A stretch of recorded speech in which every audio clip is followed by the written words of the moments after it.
Hi y'all, it's your Star Goddess.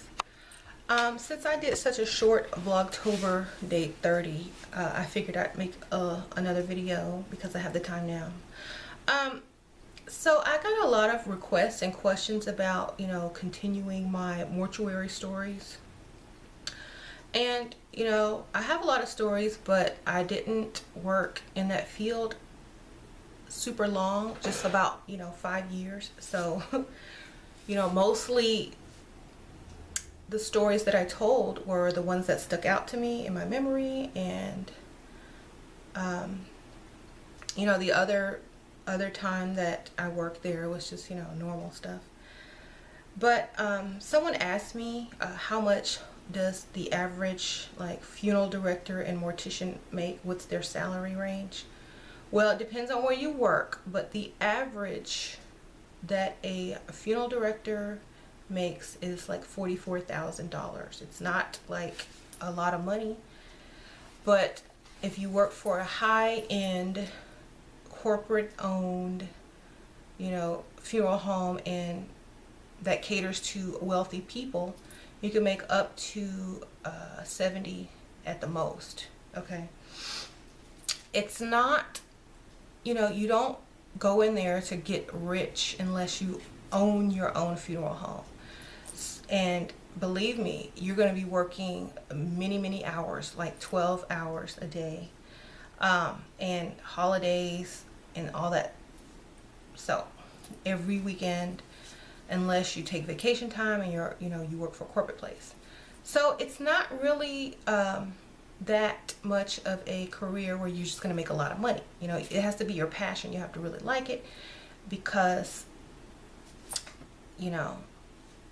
it's just not going to pay what a lot of people think that it pays. A lot of people say, oh, morticians are rich, but it's just because they have to wear a suit every day, so it looks like they have money, but really it's probably the same suit or the same jacket, or they just have a few and they just recycle them, because you have to be dressed up for funerals. And they get to drive the nice luxury cars, the limos, the hearse, the lead car. So it looks like they earn a lot of money, but the truth is it's just, an average income. And,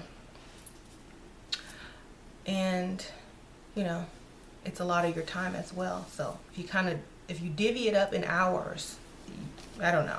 I haven't done the math on that, but if you're looking to make money, and you have to own your own funeral home. Okay. And then the next question was, would I ever go back? And I think I answered this in another video. When you quit, I'm going to tell y'all it's complicated to go back, because you have to renew your license, you have to retake the test, and you have to get another funeral director to sign off on, you getting back into the business. And sometimes they say it can take up to 5 years to allow you to get back in the business, or get your license back, Now, if you want to work in the funeral industry and not have to go to school or get a license and make, some decent money, you can actually be a salesperson who sells pre-needs, funerals to people before they die. You would go to their house, or they would come into the funeral home, and you would go through all the forms and sell them basically a package or a funeral. And you'd sell them a casket if they're going to be buried. You'd sell them an urn if they're going to be cremated. You sell them flowers. They already going to pay for the police escorts, the service, the labor, and all that kind of, And so they're going to pay for it all at once, and either you get a commission off of that, or you just get paid for the sale altogether. And sometimes people like to pay half, and then they send monthly payments in. It's kind of like a finance until it's paid for. So you can work in that side of the business if you don't want to go to school and get all the formal education to be an embalmer or a funeral director. You can also be an executive assistant to the funeral home, or a receptionist. You can also be what they call a funeral attendant, which is basically like the labor. Like they take all the flowers into the room, set them up around the casket. They are the ones who, you know, do all of the hands-on work as far as, you know, ushering people in, giving out funeral programs and obituaries, loading the flowers into the hearse. So they're just basically like the labor, but they get to work in that environment. They wear suits, so you know. Also, there are assistants that work along the side with funeral directors.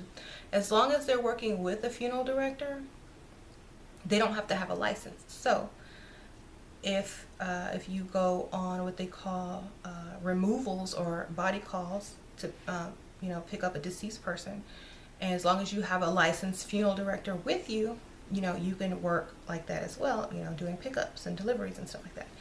Also, you could be like a person that runs the errands. You could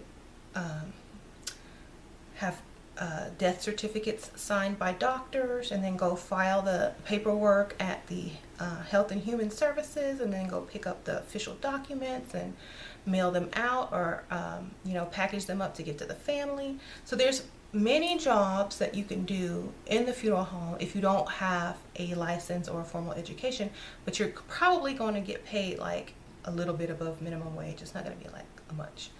But if you just want the experience, you know, those are a lot of the jobs that are available. But you have to be careful, because a lot of students will get those jobs over someone who's not in mortuary school, unless you just take way less pay, or you know, the manager or the owner personally, you know. And another thing you have to deal with are pastors, churches, pastors' wives, you know, congregations, ushers in churches. And a lot of those people are, you know, some religions are super strict, especially with women. Like, I went to this one church to do a funeral with, you know, my coworkers, and I had on a normal business suit that a woman would wear, that, you know, come right above the knee. The skirt would come right above the knee. And the pastor's wife told me that my skirt was too short, and that women with short skirts are not allowed into their church. And my skirt was not short, y'all. It came like right above my knee. It was like just a normal business skirt that they sell at the store with the suits. And I'm like, this is just a suit. And she says, yes, but in our church we don't wear that. And I'm like, well, I can pull it down. And she's like, well, that's fine, but next time you come, don't wear that. Wear something longer. And I'm like, lady. And so, and then another time at a church, I would get approached by the reverends or the pastors, and they would be hitting on me, you know, trying to get me to go to dinner with them, and they would be married. Other times, let's see, you would go to those churches where, you know, like Catholic churches sometimes, and it's just, you have to be really quiet and follow all the rules, and you have to know all the little prayers to do, and they do, you know, like kneel up, get down, cross, do the cross. And I grew up Catholic, but I forgot all that stuff, you know. I never memorized any of those prayers except the Lord's Prayer, and I was like, okay, I would just like lip it. I would be like,